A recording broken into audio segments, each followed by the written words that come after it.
প্রিয় দর্শক, আসসালামু আলাইকুম। জীবনের গল্পে আপনাদের স্বাগতম। ক্যামেরার সামনে দাঁড়িয়ে আছে এই মুহূর্তে একটি অসহায় বোন। আমরা শুনবো তার এই জীবনের গল্প। আসসালামু আলাইকুম আপু, কেমন আছেন আপনি? জি ভাইয়া, আমি ইনশাল্লাহ ভালো আছি। আপনারা ভালো আছেন? আলহামদুলিল্লাহ ভালো আছি। আপু, আপনার নামটা কি? আপনি কোথা থেকে এসেছেন? ভাইয়া, আমার নাম হচ্ছে মিতু। আমি আসছি সিরাজগঞ্জ থেকে। মিতু সিরাজগঞ্জ থেকে এসেছেন। আচ্ছা, আপনার ফ্যামিলিতে কে কে আছে?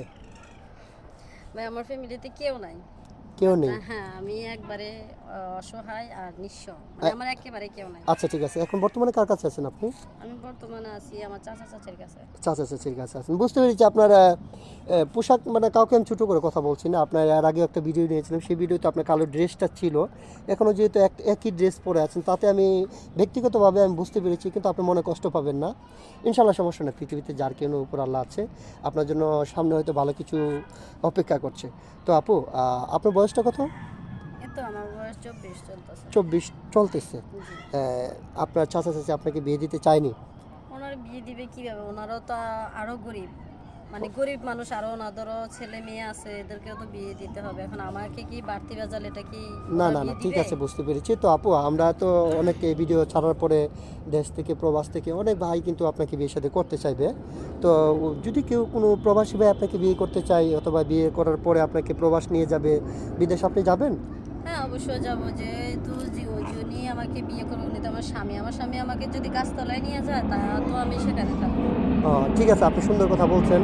দেন কি মাল্লা দেন, মানে সাউন্ড আই বলছি।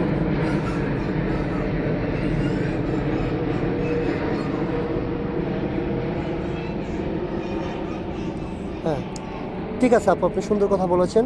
তো আপু, আমরা কিন্তু এই ভিডিও পাবলিক করব। পাবলিক করার পরে দেশি ভাই যদি বিয়ে করতে চায়, অথবা বিদেশি ভাই বিয়ে করতে চাইলে অনেকের বাচ্চা কাচ্চা থাকে, মনে করেন অনেকের এই বাচ্চা হয় না।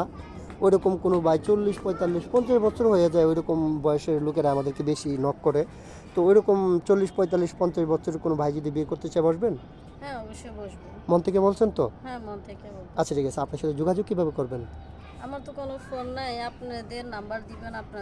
যখন আপনাদের সাথে যোগাযোগ করবে, তখন আমাকে একটু ডাকলে আমি চলে আসবো আচ্ছা আপনাদের আচ্ছা, সাথে। ঠিক আছে আপু, সমস্যা নাই। যেহেতু আপনার আর্থিক অবস্থা খারাপ, আপনাকে আমি বেশি কথা বলতে চাচ্ছি না। তো সুপ্রিয় দর্শক, এই মুহূর্তে দেখতে পাচ্ছেন ডিসপ্লেতে একটি নাম্বার, এটা হচ্ছে ইউটিউব চ্যানেল কর্তৃপক্ষের নাম্বার।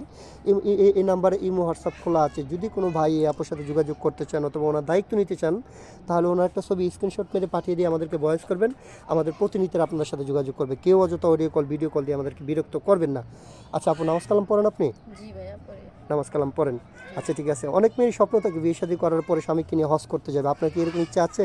এখন আমার স্বামী যদি চায় আর আল্লাহ যদি হুকুম হয়, তাহলে অবশ্যই করবো। যাই হোক, আপনি সুন্দর কথা বলেছেন। আপনার জন্য ইনশাল্লাহ লাইফে ভালো কিছু অপেক্ষা করছে। আপনি ভালো থাকবেন, সুস্থ থাকবেন। আল্লাহ হাফেজ।